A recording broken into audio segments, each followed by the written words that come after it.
Hi there, I'm Haruka. I just did a video recently about hockey fights and I figured, why not make another video about hockey? We're pretty deep into the Stanley Cup playoffs now and I figured that this probably won't take long, right? Right? So I decided to do what I did for baseball and give a bit of a history lesson for all the weebs out there who want to be able to talk coherently with their Canadian family.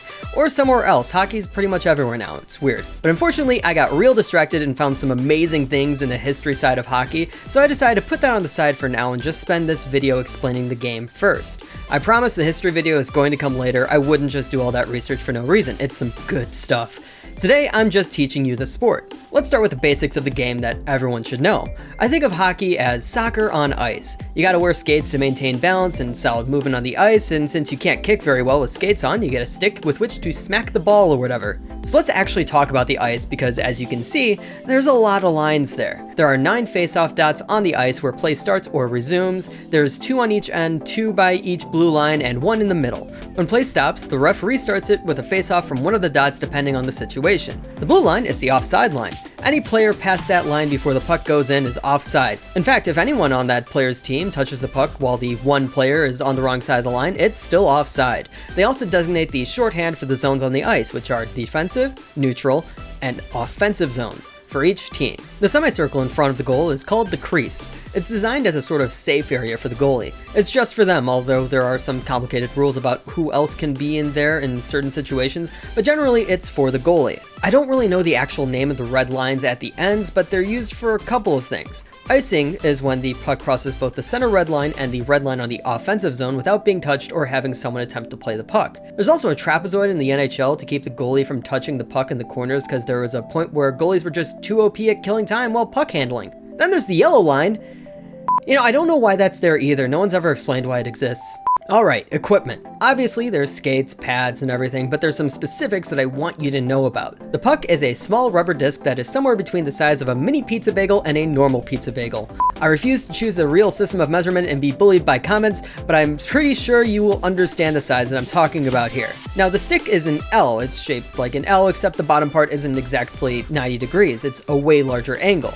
Though that sort of thing depends on the player. What also depends on the player is the material. Wood sticks were very common for a long time, obviously, but now they're made of fiberglass or carbon fiber. In terms of size, the longest allowable stick in the NHL is roughly the size of Levi Ackerman. Although really tall players can get longer ones, like Zdeno Chara, whose stick was the size of 0.2. In fact, defensemen usually have longer sticks so they can poke the puck better. Then, the bottom of the stick, or the blade, is usually about the length of a manga novel and a half. If you're not a manga reader, I suggest Hajime no Gal. So there's also another thing to this stick with the curve of the blade. Originally the blade was straight, but in the 50s, forwards realized that slap shots worked better when the stick was more curved. The famous guys were Stan Mikita and Bobby Hull doing this, but they actually weren't the original users, just the most successful. Then there's the goalie stick, which is like a normal stick, but halfway down the shaft it gets much thicker and the blade is also extra thick and slightly longer.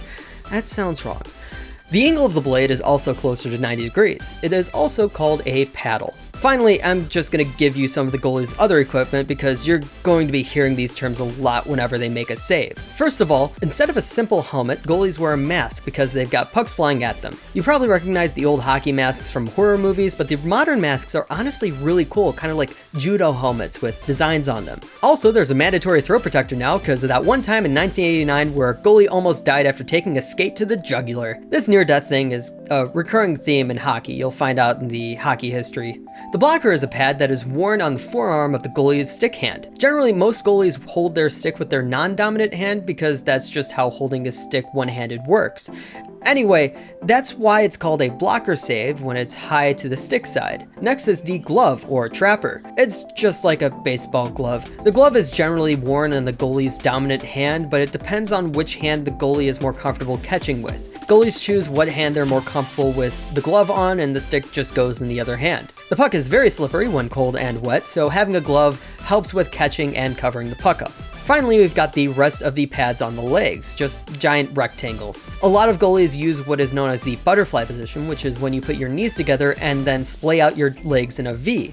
This puts the sides of the pads on the ground to hopefully stop any low shots. Alright, the positions. The center is the player at the center of the forward line, usually the one to take face-offs, although face-offs are weird and players can be ejected from the circle. Also, centers normally handle the bulk of the defensive duties on the forward line much more than the wingers. Wingers are, once again, again, pretty obvious. They play on the wings of the forward line. A lot of the time, these are purely offensive players, the ones who carry the puck up the ice and the ones to shoot. While the center may have more defensive duties positionally, the actual defensive or offensive work a player does just depends on the type of player they are. Two-ways or power forwards defend as well as they attack. Then we get to defensemen. These are the guys who stay near the defensive zone, focused on defense. It's the name. But there are some who play a bit more offensively. Even when teams are down to 3 on the ice, they still play with 2 defensemen because this is probably the most important position to have the exact amount of people for. Finally, the 6th man on the ice, the goalie. You can already figure out from what I was talking about it earlier with the equipment and everything that goalies are there to protect the goal. It's simple. They generally don't leave their crease, and there's even certain rules about what they can do outside of their crease. In fact, when a team is desperate for a goal late in the game, the coach often pulls the goalie off the ice and puts in another skater so they can push for the goal. This works a surprising amount of times. The goalie also has the ability to halt the game whenever they want by covering up the puck, forcing a restart with a face-off in the goalie's zone. This is also called freezing the puck. So there's a couple more things to know about how the game is played. First of all, face-offs. I mentioned them earlier, but it's when the ref drops the puck between 2 players who will fight over it with their sticks and sometimes their bodies. Usually the center takes the face-offs, but sometimes a player will be ejected from the circle if they're not positioned correctly or trying to gain some sort of unfair advantage. It's just a battle of reactions who can pass to a teammate first. Then there's penalties. A player does a bad thing, they get sent to the penalty box for a certain period of time, and their team has to play at a disadvantage. For them, it's called a penalty kill, but for the team with the advantage, it's a power play. And there's different penalty types. Minor penalties are for 2 minutes and could be doubled or even tripled upon. That's stuff like tripping, slashing, elbowing, interference, and high sticking. Then there's the major penalties that put the guy in the box for 5 minutes. Those are fighting, boarding, and more aggressive versions of minor penalties. Misconduct penalties are for 10 minutes. This is mostly for instigating and referee abuse. A game misconduct is an ejection from the game. It's given for the 3rd man in rule, which is when a player joins in on a fight already in progress, more referee abuse rules, and very aggressive versions of some minor penalties. Finally, there's the match misconduct. This is given whenever a player is actively trying to harm someone and they don't even try to hide it. This is an ejection and a 5-minute penalty added on for the team. When a minor penalty happens, refs simply allow play to continue until the offending team touches the puck, kind of like advantage in soccer or rugby. Many teams take advantage of advantage by pulling their goalies so they can get an extra skater on the ice while the goal isn't being threatened, because you can't really shoot if you can't touch the puck. A power play goal ends the penalty for a minor.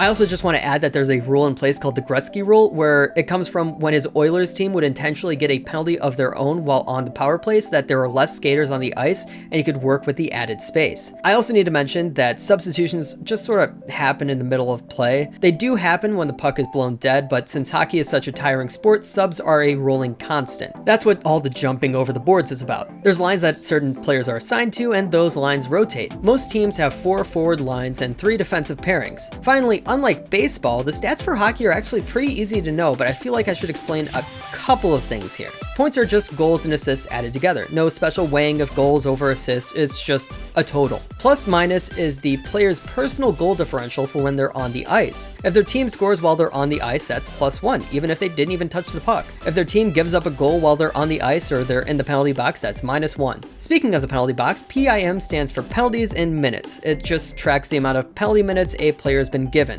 Then there's TOI, which is just time on ice. Hockey is a very tiring game, and it's encouraged to take short shifts so you can have even more shifts later on. Defensemen usually lead in this metric, however, it's mostly because there's only 3 pairings. And that's it. That's the rough idea of what hockey is. Now, I wrote a massive history of hockey along with this, but I'm deciding to save that for the next production cycle. So look out for that in a couple of weeks. Honestly, it's amazing and involves some of the most petty 1920s businessmen, the fall of the Soviet Union, and probably the most interesting athlete I have ever read about. But that's for next time. Thank you for watching. Thank you to my 2 patrons. I hope that more people join. Like, subscribe, check out some of the music I've made, and I'll be back with anime stuff next week.